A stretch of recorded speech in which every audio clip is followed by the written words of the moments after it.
নমস্কার, মহুয়া বার্তা ইউটিউব চ্যানেলে সংক্ষিপ্ত রামায়ণের পর্বে আপনাদের স্বাগত জানাই। রামায়ণের সপ্তকাণ্ডের মধ্যে আদিকাণ্ড, অযোধ্যাকাণ্ড, অরণ্যকাণ্ড এবং কিষ্কিন্ধাকাণ্ড, এই চারটি কাণ্ড ভিডিওর মাধ্যমে আপনারা চাইলে ডেসক্রিপশন বক্সে লিংক দেওয়া রয়েছে, শ্রবণ করতে পারেন। অতি সংক্ষিপ্তভাবে রামায়ণের প্রতিটি কাণ্ডই প্রকাশ করা হয়েছে। অতি সংক্ষিপ্তভাবে রামায়ণের এই কাণ্ডগুলি শ্রবণ করার জন্য চ্যানেলে যারা নতুন তাদের অনুরোধ জানাবো, আপনারা চ্যানেলটি সংক্ষিপ্ত রামায়ণের পর্বগুলি শ্রবণ করুন। আজকের পর্ব সুন্দরকাণ্ড। আসুন সুন্দরকাণ্ডের বর্ণনা শুরু করি। বীর হনুমান পবন দেবের পুত্র, তার অসাধ্য কোনো কাজ নেই। মহেন্দ্র পর্বতের চূড়ায় উঠে মন্ত্র বলে শরীরটাকে প্রকাণ্ড একটা পাহাড়ের মতো করে ফেলল। তারপর ব্রহ্মা, ইন্দ্র, সূর্য প্রভৃতি দেবতাদের নাম স্মরণ করে লম্বা একটা লাফ দিয়ে আকাশ পথে লঙ্কার দিকে ছুটে চলল। লঙ্কার কাছে পৌঁছে হনুমান শরীরটাকে আবার স্বাভাবিক করে মাটিতে নেমে পড়ল। সোনার লঙ্কা সূর্যের আলোতে ঝলমল করছে। বিরাট চেহারা রাক্ষসেরা অস্ত্র হাতে পাহারা দিচ্ছে। একটা মাছি গলে যাওয়ার উপায় নেই। দিনের বেলা লঙ্কাপুরীতে ঢুকতে গেলে বিপদ ঘটতে পারে, তাই সন্ধ্যা পর্যন্ত হনুমান প্রাচীরের আড়ালে লুকিয়ে রইল। সন্ধ্যার অন্ধকার ঘনাতেই শরীরটাকে মন্ত্র বলে ছোট করে লঙ্কাপুরীর মধ্যে ঢুকে পড়ল। রাক্ষসেরা টেরও পেল না। সোনা দিয়ে মরা, মণিমুক্তা দিয়ে সাজানো লঙ্কাপুরী দেখে হনুমান অবাক হয়ে গেল। ছোট্ট একটা বেড়ালের মতো আকার। রাক্ষসী চেড়িরা তাকে দেখতেই পেল না।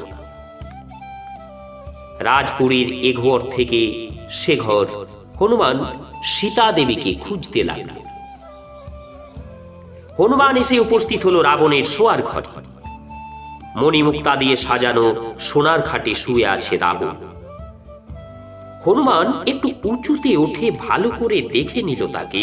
ঘুমন্ত রানী মন্দোদরীকে দেখে হনুমানের একবার সন্দেহ হলো, এটাই বুঝি সীতা। কাছে এসে ভালো করে দেখল। অনেক বিচার করে বুঝতে পারল রামচন্দ্রের বিরহে সীতা দেবীর চেহারায় এমন সুখী সুখী ভাব থাকতেই পারে না। এটি নিশ্চয়ই রাবণের পাট রানী। রাজপুরীর কোথাও সীতার খোঁজ মিলল না। হনুমান এবার রাবণের সাধের অশোক বনে এসে উপস্থিত হল। একটা শিশু গাছের উপরে উঠে পাতার আড়াল থেকে দেখতে পেল নিচে সোনার বেদিতে সুন্দরী এক রমণী মুখ মলিন করে বসে আছে, আর তাকে ঘিরে রাক্ষসী চেড়িরা ভয় দেখাচ্ছে। হনুমান বুঝতে পারল ইনি সীতা দেবী। রাত গভীর হলো। রাক্ষসী চেড়িরা একটু দূরে গিয়ে নিজেদের মধ্যে গল্পগুজব করছে। আর সেই ফাঁকে হনুমান গাছ থেকে নেমে এসে সীতাকে প্রণাম করল। রামের হাতের আংটি দিয়ে নিজের পরিচয় দিল। আংটি দেখে সীতা দেবী শোকে অধীর হয়ে পড়লেন। হনুমান সান্ত্বনা দিয়ে বলল, মা, প্রভু রামচন্দ্রের নাম স্মরণ করে আর একটু ধৈর্য ধরুন, আপনার উদ্ধারের আর দেরি নেই। হনুমান এবার বিদায় চাইল। সীতার চোখে জল তিনি আঁচল থেকে খুলে একখানা মণি হনুমানের হাতে দিয়ে বললেন, প্রভু রামচন্দ্রকে আমার প্রণাম জানিও, আর এই মণিটা তাকে দিও। এবার ফিরতে হবে। হঠাৎ হনুমানের মাথায় একটা বুদ্ধি এলো, রাক্ষসদের একটু জব্দ করে গেলে কেমন হয়। আর যেই ভাবা অমনি কাজ। সে অশোক বন ভাঙতে শুরু করে দিল। মর্মর শব্দে ভেঙে পড়ল গাছপালা। ঘুম থেকে জেগে রাক্ষসীরা হনুমানের প্রকাণ্ড রাগী চেহারাটা দেখে ভয়ে পেয়ে ছুটে গেল রাবণের কাছে। রাবণের হুকুমে রাক্ষসেরা হৈ হৈ করে ছুটে এসে অশোক বনে চলে এলো। রামের জয়ধ্বনি করে প্রকাণ্ড একখানা ডাল নিয়ে হনুমান ঝাঁপিয়ে পড়ল তাদের উপর। অনেক রাক্ষস মারা পড়ল। বাকিরা যে যেদিকে পারে প্রাণ নিয়ে ছুটে পালালো ভয়।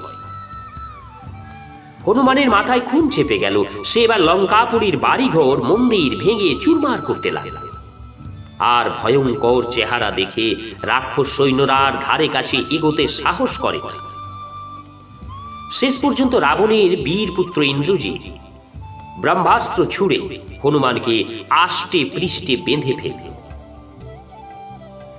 হনুমান বাঁধা পড়ায় রাক্ষসেরা সাহস করে এগিয়ে এলো। তারপর সকলে মিলে টানতে টানতে তাকে রাবণের সামনে এনে ফেলল। হনুমানের সেই বিশাল মূর্তি দেখে রাবণের তো চক্ষু স্থির। রাবণ বলছে, তুই বেটা কে রে? ইন্দ্রের চর না শিবের চেলা নন্দী? হনুমান বুক ফুলিয়ে উত্তর দিল, আমি কিষ্কিন্ধার রাজা সুগ্রীবের বন্ধু, রামচন্দ্রের দূত। ভালো চাও তো রামের সীতা ফিরিয়ে দাও, না হলে সবংশে মারা পড়বে।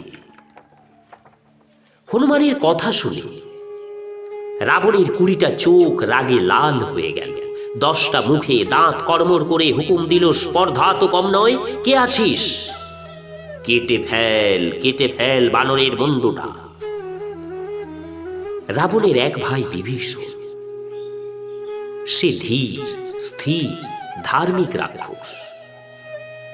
দাদাকে বোঝাল, কটু কথা বললেও দূতকে মেরে ফেলার নিয়ম নেই দাদা, বরং অন্য কোনো শাস্তি দিয়ে তাড়িয়ে দিন।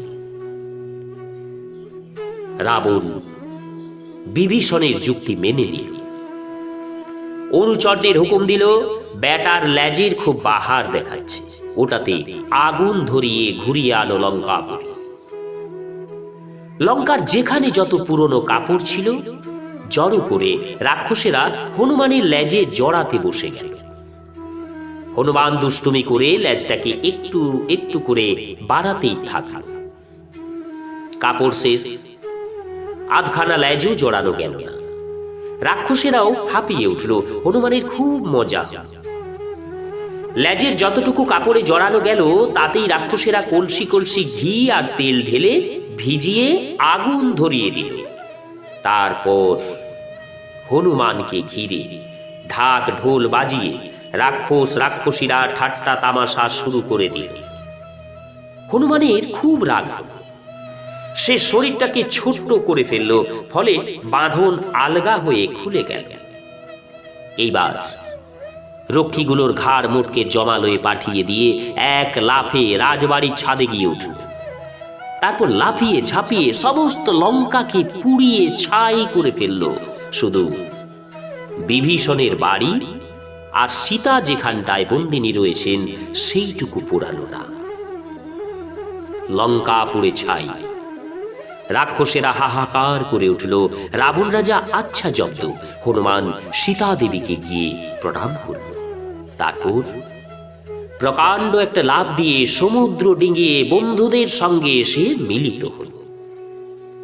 হনুমানকে দেখেই বানরেরা জয়ধ্বনি করে উঠল, সীতা জীবিত, লঙ্কা পুড়ে ছাই। শুনেই তারা আনন্দে নাচতে শুরু করে দিল। তারপর অঙ্গদ আর হনুমানকে সামনে রেখে জয়ধ্বনি দিতে দিতে কিষ্কিন্ধা এসে উপস্থিত হল। রামকে প্রণাম করে হনুমান সীতার মাথার মণি তার হাতে দিল। লঙ্কাপুরীর সব ঘটনাই রামকে শোনাল। সীতার দুঃখের কথা শুনে তার মাথার মণি হাতে নিয়ে রামের চোখ ছলছল করে উঠল। মহাবীর রাম মন শক্ত করলেন। ধনুকে টঙ্কার দিয়ে সীতা উদ্ধারের কথা ঘোষণা করলেন। মিত্র সুগ্রীবকে সৈন্য সাজাতে বললেন। বানরেরা রামচন্দ্র আর সুগ্রীবের জয়ধ্বনি করে আকাশ বাতাস কাঁপিয়ে তুলল। নমস্কার, সুন্দরকাণ্ডের আজ বর্ণন হলো আগামী পর্বে লঙ্কা কাণ্ড। অতি সংক্ষিপ্ত রামায়ণের কাণ্ডগুলি শ্রবণ করার জন্য চ্যানেলে যারা নতুন তাদের অনুরোধ জানাবো চ্যানেলটির সাথে থেকে সংক্ষিপ্তভাবে রামায়ণের পর্বগুলো শ্রবণ করুন। আজ এই পর্যন্তই। পরবর্তী পর্বে লঙ্কা কাণ্ডর উপস্থাপন নিয়ে আসব। সবাই সুস্থ এবং ভালো থাকুন। জয় শ্রীরাম।